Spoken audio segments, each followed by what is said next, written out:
Hi, my name is Ben Way. I am Executive Chef of Little Beach Boathouse and Medawi Social. Welcome to Port to Plate. Here I am going to cook you a dish of local swordfish with a black olive tapenade, pan-fried Kipfler potatoes, prosciutto-wrapped beans with a verjus dressing. Sounds complicated, it's really not. It's a nice little summer evening dinner. Also, if you just fancy something a bit lighter, we've got some fantastic swordfish here, local swordfish, Nelson Bay. The locals love swordfish, as do I. Look at that colour, that's fantastic. When you buy swordfish from your fishmonger, you'll probably find that they leave the skin on. I don't personally think that's necessary. In the restaurant, I don't serve it with the skin on. It's literally inedible. So what I'm going to do for this is I'm just going to cut it off. There's no magic way of doing it really. So we're just going to start it off.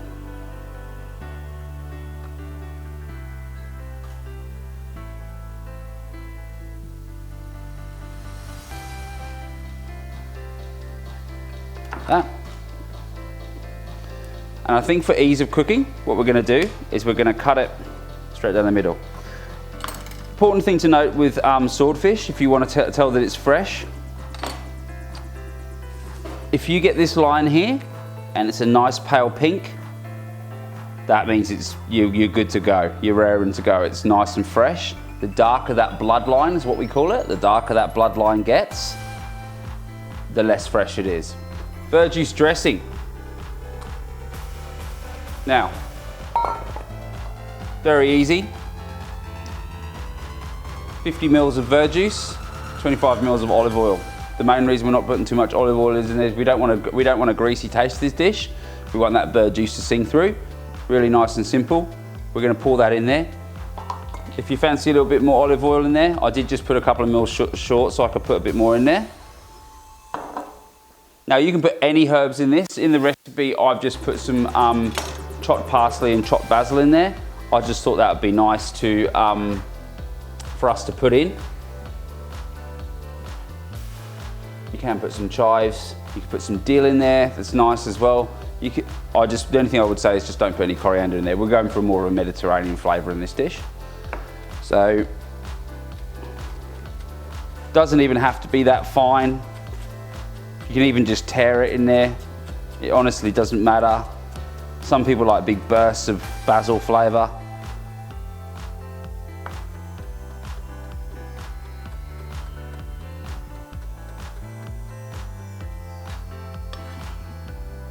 In there, don't be shy with it. Give it a little mix up. See where we're at with it. Give it a little taste. The verjus is really nice. Gives it a nice acidity, but also a nice sweetness, which will go really nicely with all the salty stuff we've got going on in this dish. We will, however, just give it some salt just to bring it together a little bit. And then we can now put that aside, ready to finish the dish with. Okay, onto the tapenade. This is the most fun part of it. Now, everyone's probably had a tapenade before. What I will say, the biggest mistake that people make with tapenade is they put too much garlic in it.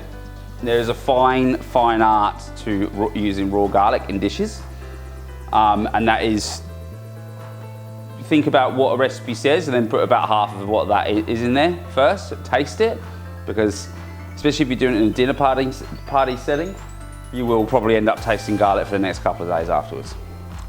On the recipe, I've said half a clove of garlic, start with a quarter. Always recommend it. Some people I love my tapenade garlicky, some people don't. So we're going to go for about a quarter of a clove, and then we're going to taste it once we're done.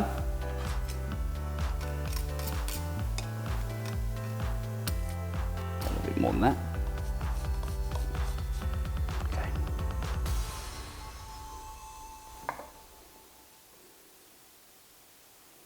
Okay. Then we're going to add the almonds. We want about 1 tablespoon's worth. Now, I'm not even going to measure that, but I'm going to say that's about a tablespoon. Bit of texture. there.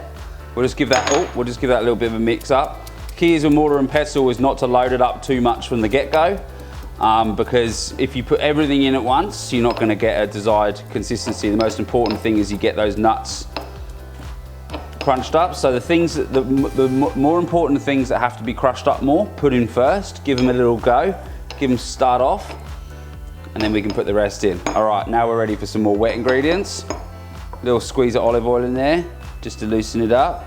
Now we're going to chuck our herbs in. We've got some parsley and some basil.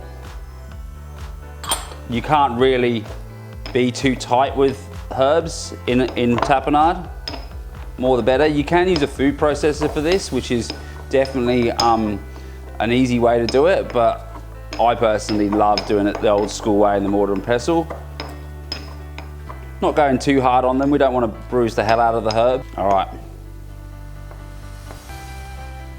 The key is with tapenade is you want to go 75% olives, 25% capers. That's a solid ratio to go through. And then we're just going to work that through. I always just concentrate on working the sides.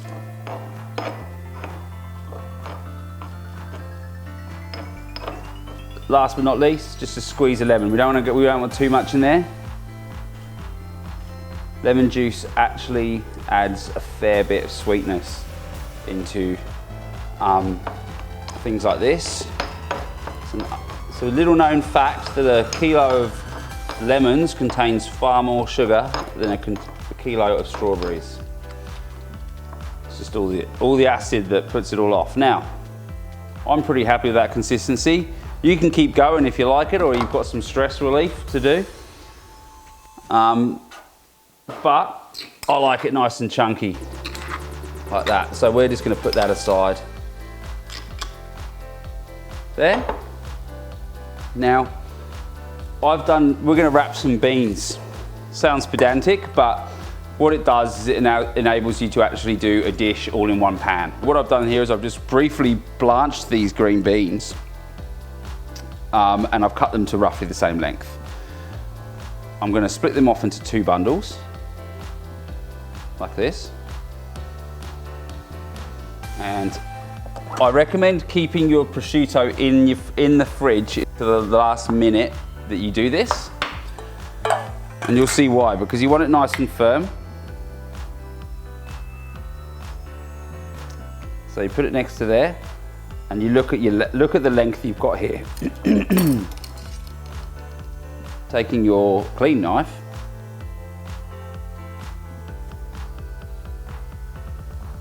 straight down the middle.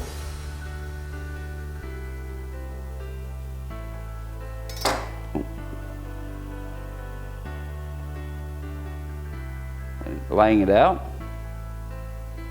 And then you can kind of join that together. And what you want to do is this is the nicest looking side.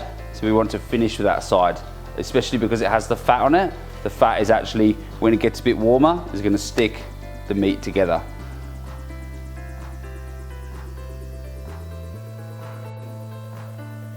Keeping a bit of tension on it to make sure it gets wrapped nicely. And see what I mean about the fat here? That'll be like your little glue. When that starts sweating, there you go. It's a little bundle of beans. As you can see, I've scrubbed these Kipfler potatoes. You don't have to do that at all. You don't even have to put them in the pan if you don't like. You can even just blanch them, cut them into rounds, and then dress them with a dressing. But we're just going to give them like a little quick fry in here before we put the fish in.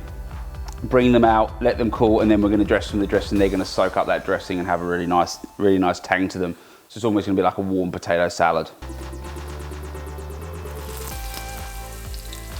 We don't need them crispy. We just want to give them a bit of colour.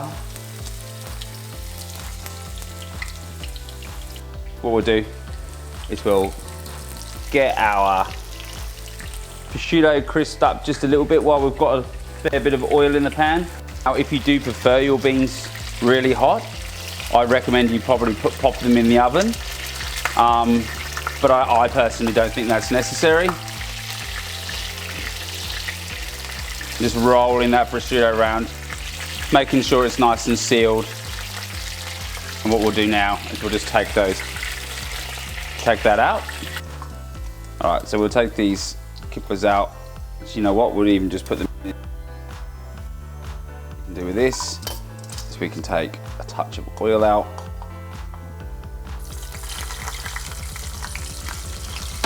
That means we can get that really nice and hot. For our swordfish. Now,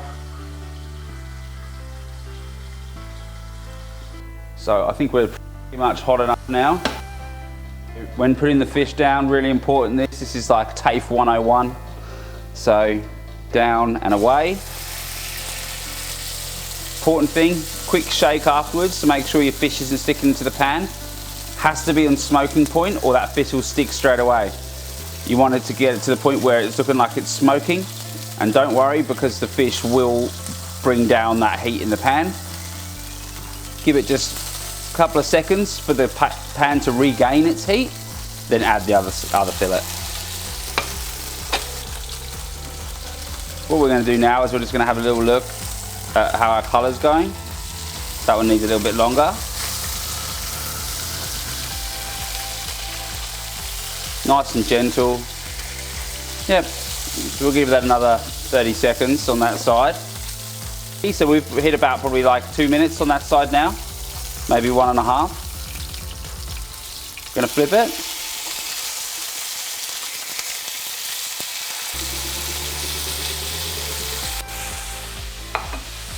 It's gonna have 30 seconds on that side, and that is it.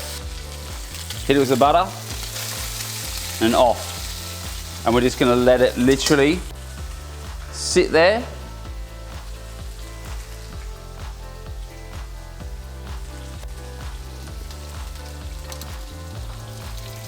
Give it a little baste. You can put the butter in as soon as you flip it.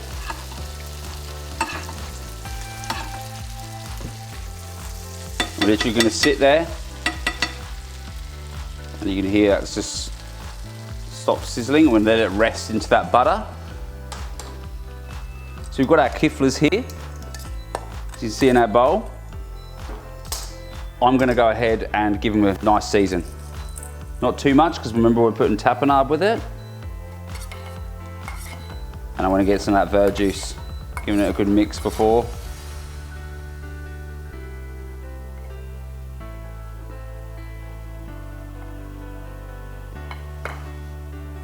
Now,